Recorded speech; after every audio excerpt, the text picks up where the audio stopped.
shooting up Marjory Stoneman Douglas. Someone is doing what? Hello? Hello? Hello? Marjory Stoneman Douglas High School. Hey, shut up. Holy shit! Oh my god! Oh my god!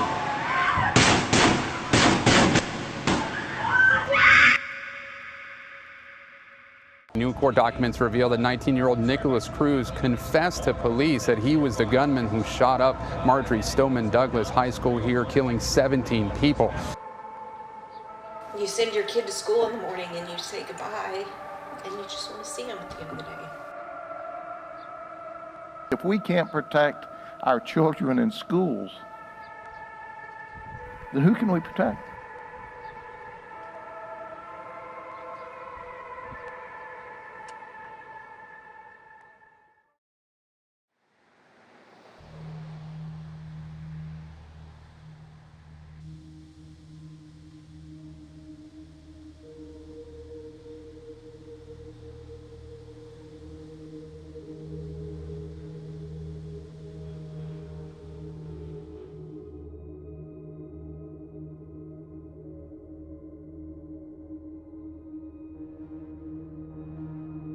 It was heartbreaking, just sitting there watching on the news and watching the students flee the school, and just watching the parents gives me goosebumps, just watching the parents not know where their students are, if their students are in the building still, if their students are being transported away from the building, or if the students are the ones in the ambulance, and just that not knowing from a parent perspective, and then going through what would it be like to be those students trapped in those rooms. You read about the texts, you hear about the students as they're being escorted out, them telling the stories, and it's heartbreaking. No student, no child should ever have to go through that. I mean, no person should, but certainly no children.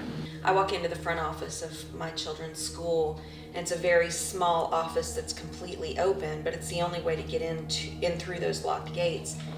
Every time I walk in there, I look around and I see the 4 people working in that front office, and I think they will probably be dead if somebody comes in here. The Marjory Stoneman Douglas Act was a result of the Marjory Stoneman Douglas Commission. The commission was formed by the legislature as a result of the shooting, and the commission's job was to look at what happened in the shooting and then give recommendations as to best practices for safety for students going forward. So that bill in particular, with the Florida Legislative Committee, we tracked the bill. We had concerns about the bill as it was presented as a bill, and we continue to have concerns about it as it was enacted into law. This is one thing here that, I commend the Florida legislation of doing this, because they gave us more tools, to help protect the kids. I hear from other counties that, there was, either the sheriff didn't want it or the superintendent didn't want it, or some issues with some school board members, and, they had to have, several meetings to try to work something out, but with us it was real simple. Everybody was unanimous in the decision to do this. Our biggest concern with the act is the arming of teachers. We do not think that the best day-to-day learning environment for students, or the safest day-to-day learning environment for students, is one that has guns on campus. The only people who should have guns on a campus is trained law enforcement officers. And for me personally, if I didn't do this, and something something happened, I would really feel bad, because I had that tool in my toolbox and I didn't use it, and something happened. So to me, it was really a no-brainer that they're giving us more options to help protect our children that go to school every day. A lot of the schools and many of the PTAs do have concerns with the increased law enforcement presence. Prior to this, it was a school choice or a district choice as to whether or not you had law enforcement on campus. I don't think that adding guns to the gun problem is a solution that really makes a lot of sense. I think kids need to be worried about, scores on a test, not who at their school is armed. I don't think that adding more guns to a volatile situation really reduces the chance that something awful is going to happen. I think it probably multiplies it exponentially. I worry about mistakes being made, because I think people, just the general public, and these are also the general public that just are at work, I feel like maybe they would see a pen or a pencil or something that looks like a weapon and accidentally shoot a student, or students somehow getting those weapons. I as a parent, I just don't agree with that. They're wards of these children and the bad guy, and they don't have any way to defend themselves. And you know, that's pretty powerful that this person's willing to lay down their life for people that for kids that aren't her own. And you know, how can we not in good conscience give them the tool to take care of? You know, if you're already going to sit there and you're going to die for these kids, give them a fighting chance.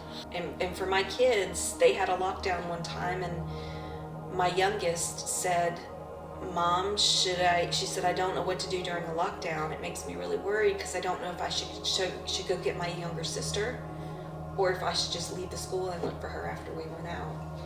And I don't know what to say to her in that moment. I don't know what I would want her to do. Obviously, I would want her to run out, but you know, I also want both my kids to come home every day. And I feel like it's problematic for a couple reasons. The first, and again, when I'm speaking about students and talking about my experience in predominantly Title I schools, is these students experience a lot of trauma with gun violence in their home and in their neighborhood. So school is kind of an escape to them. So they feel safe at school and they're able to learn. You can't learn unless you're in a safe environment. Like psychology and science shows us, the brain is wired. So if you're like on survival mode, certain things aren't going to get comprehended. So when students come to school and they leave a violent situation at home, they're able to learn because it's a safe space. So if I'm leaving violence at home and I come to school and I know my teacher's strapped or got a gun underneath her desk, that's no longer a safe place for me. I haven't myself talked to any of the students, you know, one-on-one to see just, you know, what their thoughts are on it, you know, at all. Just because somebody has to train them, when you give them a gun and put them in the classroom full of children. And as a parent, I wouldn't want my kids in the classroom if the teacher was armed. I would take my children out, like, without question. Especially, I have a young black boy. The idea that my kids even have to think about that really bothers me. And that's one reason that I feel like anything that you can do to pre-screen or find out these proclivities or propensities for violence before you get to the point where you have to stop somebody coming into the school with a gun or a knife or a bomb or whatever it is, I feel like those are a better investment.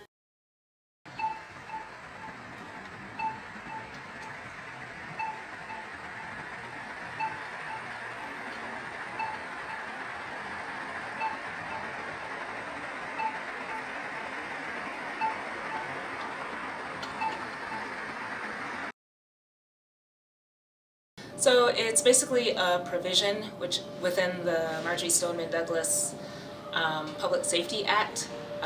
So it mandates that this massive integrated database that uses students' information, and they're trying to use it so that they can potentially predict whether a student will commit mass gun violence or be a threat to themselves or someone else. So it's basically pulling all this information, and these threat assessment teams at schools are supposedly be able to use that administrative data, which is supposed to be used to help students improve their performance. They believe they can use that data for this other instance of predicting mass gun violence. Some of the terminology that's used in the bill is really vague. So they'll say like, they're able to draw information from Department of Children and Families, Juvenile Justice Departments, and other sources. So there's a lot of like vague terminology that doesn't let you know where they're getting the information from. I need to look into it. I don't feel like it's been well reported. They certainly haven't sent anything home in schools. They haven't told parents about it, at least in Leon County. And as a teacher, the fact that he doesn't know, that really bothers me. Now, I may be hearing it under a different name, but I'm not very familiar. This data that's being collected is going to form a digital footprint for these students. And our concern is how that data is going to affect these students as they go into adulthood. Is it going to affect them when they apply for jobs and they need a job clearance? Is it going to affect them If they want to join the military, is it going to affect them if they want to get a security clearance to work for the government? Is it going to lead to an increase in Baker Acts? Another concern is there going to be an unconscious bias toward minority students in the collection of that data? I would have concern over my children's confidentiality if it's being shared without my consent, and then who's looking at it and what decisions are being made. So they can say they're using it to assess for threats, but they can also use it to assess who should be in what classes, or who should go to what schools, or who should be zoned for what based on how many people in the neighborhood are involved in certain activities. So I think it's extremely invasive. I think it can be abused in so many ways to the detriment, and I'm again speaking about Black children, to the detriment of Black children, because whenever the government tries to trace and monitor a group of people, usually there's a sinister cause behind it. Just keep it in mind. I feel like it's better than arming teachers because it's before the act happens. As a parent, if the school identifies something that my child displays, or maybe it's their social media account or something, I absolutely want to know that. I want to know if my child has suicidal ideation. If anybody in their life can identify that and let me know, I'm in favor of that. What it sounds like is the state is kind of grabbing at straws from data that they have at their fingertips, in terms of Baker Act and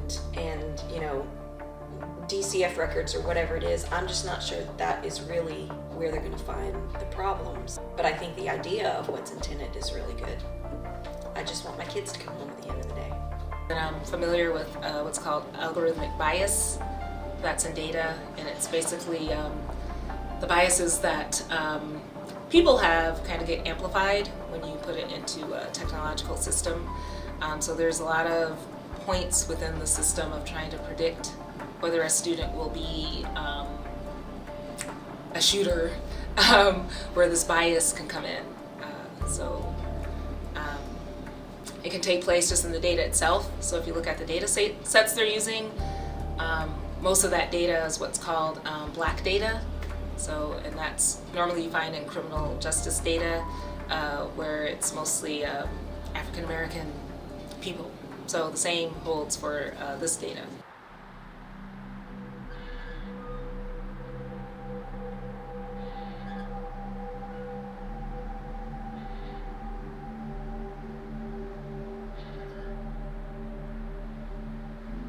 I think some of the things they've implemented are good. The drills that we do, I think, are effective.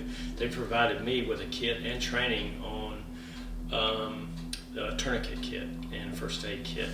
And some of the I don't know how many teachers, but in our group it was about a third of the teachers were trained on it. So we have those now. It's sad, but worst case scenario. A primary intervention in a more strategic way is to ask questions as why are we having 8, 9, 10, 14-year-olds who exhibit these behaviors? What can be done before they get to that age to stop them? What can be done in the neighborhood to support them? If you're going to make laws or policies, you should have people from the community, the students, the teachers, technologists, people from civil rights, special education. You should have more a holistic community-based approach.